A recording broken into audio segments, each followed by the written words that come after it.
Way. Today we have another edition of Photoshop Alive in Ed Media.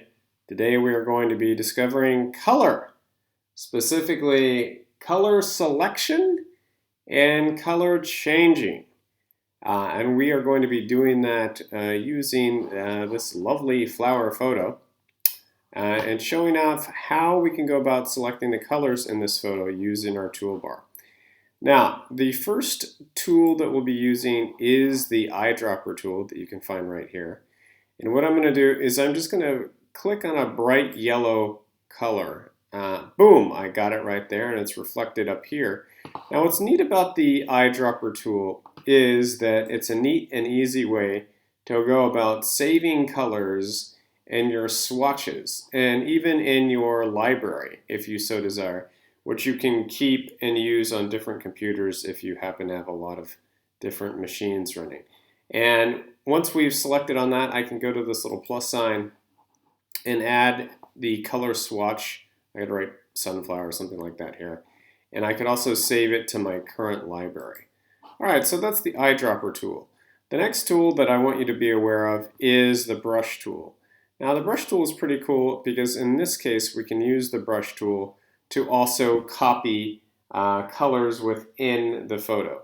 And how you're going to do that is you're going to scroll over the image that you'd like to copy, hold Alt or Option, and suddenly the brush becomes an eyedropper. You can click on the yellow again. And this not only is giving you the color, but it's giving it in the brush tool form. So suddenly you can do whatever design you'd like based on the color grabbed from the flower. The next color I want to show off, the color tool, comes in the form of the forefront and background color patches down here. And if we click on the set foreground color, we can see that this has already been reflected in the color that I just picked. But we also have the power to change the color using the elevator tool here. To change the color however we'd like, and we can make some changes.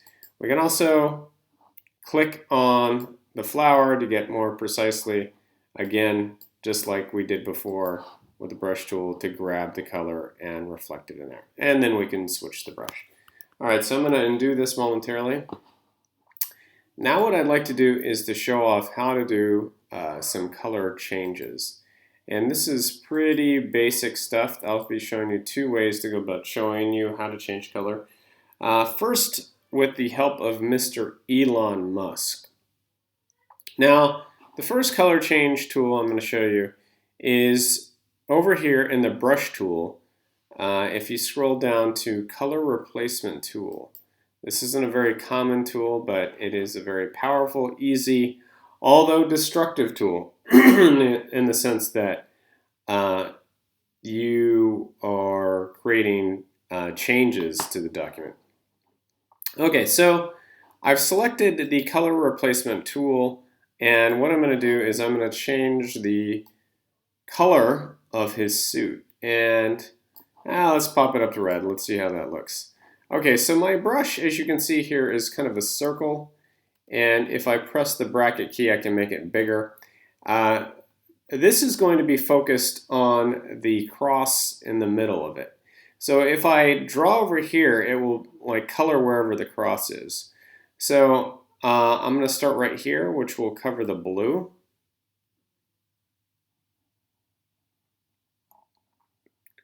And the black.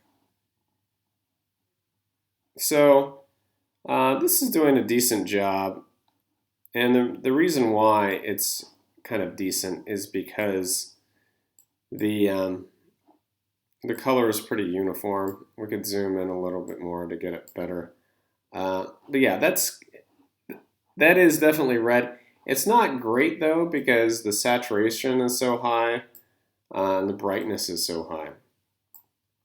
So I'm going to adjust these slightly to make it a bit more or less extreme.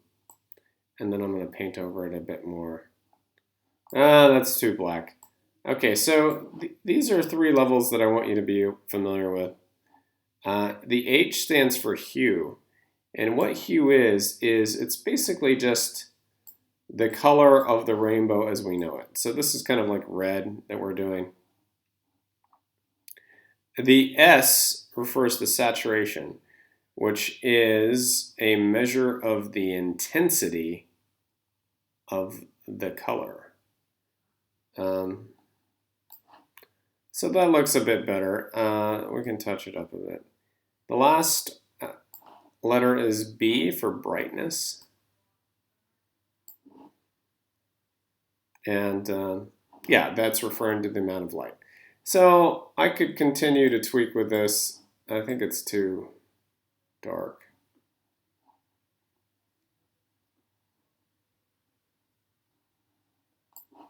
That looks a bit better. I still don't like these little smudges here. And one way that we can change this is by changing the tolerance, popping this up a little bit more to get this.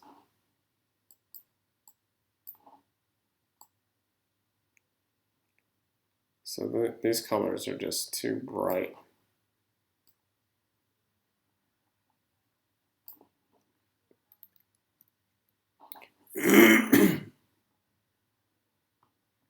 Okay, so you get the idea. I could play with this a while. All right, so that is Mr. Elon Musk. And of course, just as easily we can change it to green and do the same thing again. Oh, so you notice how I didn't get the white green because it stayed in the cross. Okay, and again, we can play around with the brightness and saturation to make it look more realistic. Okay, so green's not looking so good. All right, the next thing that we're going to do is we're going to move on to adjustment layers. So these are the more non-destructive ways to go about changing color. And we'll be doing it using this Tesla ad. And this is going to be a quicker and easier example that's easier to do because, of course, we already have the contrast of color in black and white.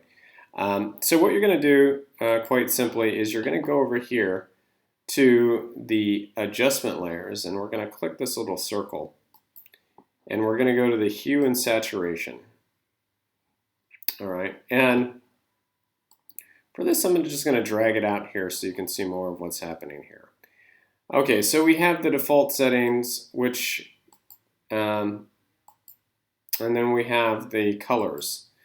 And you can pick on the corresponding color, but another thing you can do is just click on this little hand and it becomes an eyedropper. And suddenly, after clicking on a red in the car, we have a range of red reflected here. And what we can do is we can just click and drag and change the color however we'd like. So really this is the better way to go about changing color. Because it's non-destructive, we can change these layers easily later at any time. And I also want you to play around with the hue and saturation level, okay? Because, as well as the light and the darkness. Because certainly, like, if you crank up the saturation level too high, it just looks bright and realistic. If you drop everything, you're going to have a black car because there's no light. And if you have it cranked up really high, yeah, it's definitely, it could, depending on your values, turn all white or all gray, depending on kind of like what colors you have. Okay, so that is color selection and color change.